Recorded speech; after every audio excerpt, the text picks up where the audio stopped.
अभी एक साथ बहुत सारी कंपनीज के आईपीओ ओपन हो रहे हैं एंड ये टाइम थोड़ा सा डिफरेंट है बिकॉज अभी बहुत सारे आईपीओ आ रहे हैं, एक साथ आ रहे हैं एंड ज्यादातर कंपनियां वो क्वालिटी कंपनियां हैं।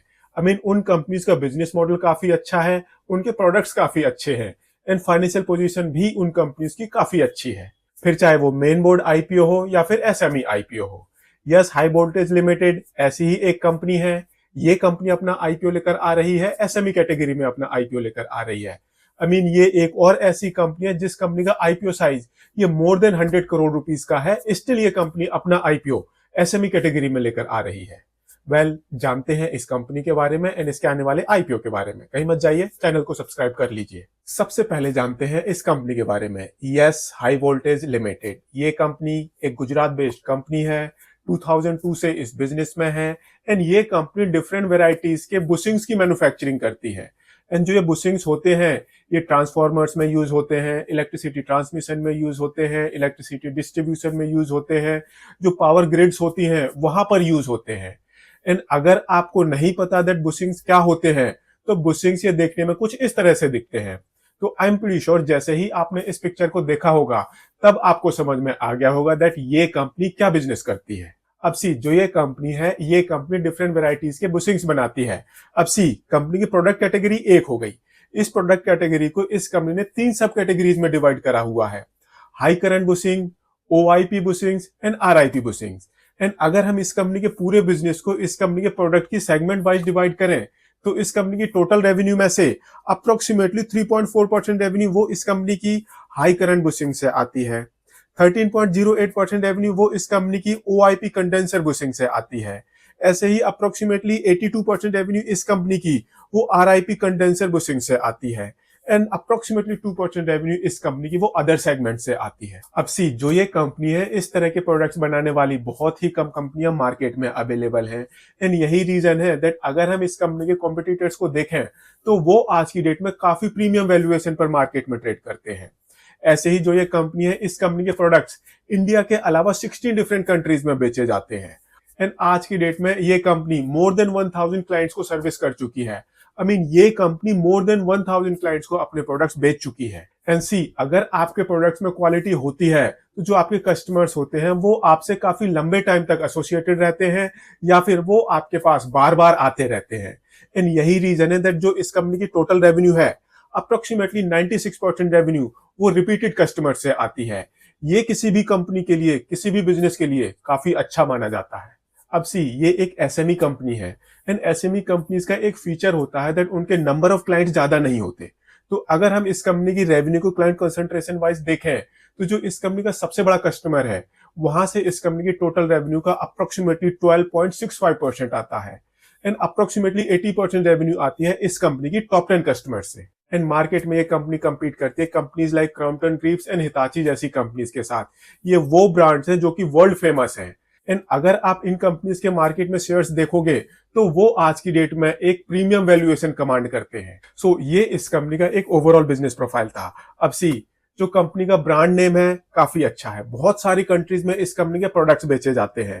कंपनी का फ्यूचर भी आज की डेट में हमको काफी अच्छा नजर आता है एंड अब इस कंपनी को और ग्रो करना है, अपनी एक नई मैन्युफैक्चरिंग फैसिलिटी सेटअप करनी है जिसके लिए ये कंपनी अपना आईपीओ लेकर आ रही है। आईपीओ पर्पज से इस कंपनी ने अपने आप को 416.85 करोड़ रुपीस की वैल्यूएशन दी है। 110.01 करोड़ रुपीस का इस कंपनी का इशू साइज है, इसमें से 93.51 करोड़ रुपीस का फ्रेश इशू है। 138 रुपीज से 146 रुपीज का प्राइस बैंड है। 1000 शेयर्स का लॉट साइज है। इस हिसाब से जो आपकी मिनिमम इन्वेस्टमेंट होगी ये होगी 1,46,000 की। 12 दिसंबर को आईपीओ ओपन होगा, 16 दिसंबर को आईपीओ क्लोज हो जाएगा एंड 19 दिसंबर को इस कंपनी की लिस्टिंग होगी। एंड इस आईपीओ के थ्रू जो भी पैसे इस कंपनी के पास आएंगे उन पैसों का ये कंपनी यूज करने वाली है एक मैन्युफैक्चरिंग फैसिलिटी को सेटअप करने के लिए एंड कुछ पैसे ये कंपनी यूज करेगी जनरल कॉर्पोरेट पर्पजेस के लिए, आईपीओ से रिलेटेड एक्सपेंसेस के लिए। सो हमने इस कंपनी के बिजनेस के बारे में देख लिया, कंपनी का आईपीओ स्ट्रक्चर भी देख लिया। अब देखते हैं कंपनी के फाइनेंशियल्स, दैट जो इस कंपनी के फाइनेंशियल्स हैं वो इस कंपनी के बारे में क्या बताते हैं। तो उसके लिए हम देखते हैं इस कंपनी का फाइनेंशियल्स का ये वाला चार्ट। आई मीन आप एसेट बेस देखो, मार्च 2023 में ये 43 करोड़ रुपीस का था। 2024 तक ये इंक्रीज होकर 70 करोड़ रुपीस को क्रॉस कर गया है। एंड इस साल के फर्स्ट क्वार्टर में जून 2024 तक इस कंपनी का एसेट बेस ये 80 करोड़ रुपीस को क्रॉस कर गया है। मार्च 2022 में कंपनी की रेवेन्यू थी 65 करोड़ रुपए की, अगले साल ये 90 करोड़ रुपीस को क्रॉस कर गई है। फिर मार्च 2024 में ये 110 करोड़ रुपीस के आसपास पहुंच गई है। एंड इस साल के फर्स्ट क्वार्टर में इस कंपनी ने 27 करोड़ रुपीस की रेवेन्यू अर्न कर ली है। कंटिन्यूसली ये कंपनी प्रॉफिट अर्न कर रही है। 2022 में ये अप्रोक्सीमेटली 9 करोड़ रुपीस का था। मार्च 2023 में ये 11 करोड़ रुपीस को क्रॉस कर गया है। 2024 में ये 12 करोड़ रुपीस को क्रॉस कर गया है। एंड इस साल के फर्स्ट क्वार्टर में इस कंपनी ने 3 करोड़ रुपए का प्रॉफिट कमा लिया है। ऐसे ही ये कंपनी अपने ऑपरेशन से पॉजिटिव कैश जनरेट कर रही है। 2022 में ये 7 करोड़ रुपीस का था, अगले साल ये इंक्रीज होकर 9 करोड़ रुपीस को क्रॉस कर गया है। मार्च 2024 में इस कंपनी का ऑपरेटिंग कैश रियलाइजेशन ये 10 करोड़ रुपए को क्रॉस कर गया है। एंड इस साल के फर्स्ट क्वार्टर में इस कंपनी ने 2.6 करोड़ रुपीस का कैश ऑलरेडी जनरेट कर लिया है अपने ऑपरेशन से। अगर हम इस कंपनी की बोरोइंग देखें तो वो आज की डेट में अप्रोक्सीमेटली 12.57 करोड़ रुपीस पर स्टैंड करती है। तो जो इस कंपनी की बोरोइंग है वो रेवेन्यू के हिसाब से, प्रॉफिटेबिलिटी के हिसाब से, ऑपरेटिंग कैश रियलाइजेशन के हिसाब से एक कंट्रोलेबल सिचुएशन में है। ऐसे ही ये कंपनी अभी अप्रोक्सीमेटली 18.58% के एबिटा मार्जिन पर ऑपरेट कर रही है एंड अप्रोक्सीमेटली 11% के पैट मार्जिन पर ऑपरेट कर रही है। बट कंसर्निंग ये है दैट धीरे धीरे इस कंपनी के EBITDA margin and PAT margin ये कम होते जा रहे हैं। एंड ये नॉर्मली हमने देखा है कि जब भी कोई कंपनी छोटी होती है तो उसके मार्जिन काफी बढ़िया होते हैं, बट जैसे जैसे वो बड़ी होती जाती है तो उस कंपनी के मार्जिन कम होते जाते हैं। एंड एक ऐसा पॉइंट आता है जब वो कंपनी एक सिग्निफिकेंट साइज अचीव कर लेती है एंड वहां से उस कंपनी के मार्जिन में एक किस्म से एक स्टेबिलिटी आ जाती है। तो अगर हम इस कंपनी के फाइनेंशियल्स देखते हैं, काफी छोटा एसेट बेस है, छोटा रेवेन्यू बेस है, प्रॉफिटेबल कंपनी है, ऑपरेशन में भी ये company continuously positive cash generate कर रही है, अच्छे खासे मार्जिन पर ऑपरेट कर रही है। तो कोई एक कंसर्निंग बात तो यहाँ पर नजर नहीं आती। थोड़ी सी कंसर्निंग बात यह है दैट धीरे धीरे कंपनी के मार्जिन वो कम होते जा रहे हैं। तो फिर क्वेश्चन आता है, क्या आपको इस कंपनी के आईपीओ को सब्सक्राइब करना चाहिए या नहीं? तो यहाँ पर मैं आपको बता दूं, कंपनी का ब्रांड नेम जबरदस्त है, कंपनी के प्रोडक्ट्स काफी जबरदस्त हैं, मोर देन 60 कंट्रीज में ये कंपनी अपने प्रोडक्ट्स को बेचती है। तो ये जो इस कंपनी का बिजनेस है वो काफी बढ़िया है। एंड मार्केट में जो इस कंपनी के कॉम्पिटिटर्स हैं वो काफी प्रीमियम वैल्यूएशन पर ट्रेड कर रहे हैं। एंड अब ये कंपनी अपना आईपीओ लेकर आ रही है।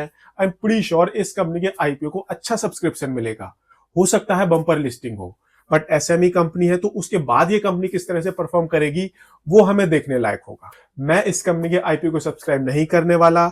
मेरा सब्सक्राइब करने का रीजन ये है दैट आज की डेट में बहुत सारी कंपनीज के आईपीओज आ रहे हैं एंड मैं दूसरी कंपनीज में इन्वेस्ट करूंगा। इतने पैसे मेरे पास नहीं है दैट मैं सारी कंपनीज के आईपीओ को सब्सक्राइब करूं। मेरे डिसीजन के बेसिस पर आपका अपना डिसीजन बिल्कुल नहीं होना चाहिए। अपना डिसीजन थोड़ा सा सोच समझ कर लें एंड इन्वेस्टमेंट एडवाइजर से कंसल्ट करने के बाद लें। एंड अगर आपको ये वीडियो पसंद आया हो तो इसको लाइक शेयर जरूर करें एंड चैनल को सब्सक्राइब करें। Thank you.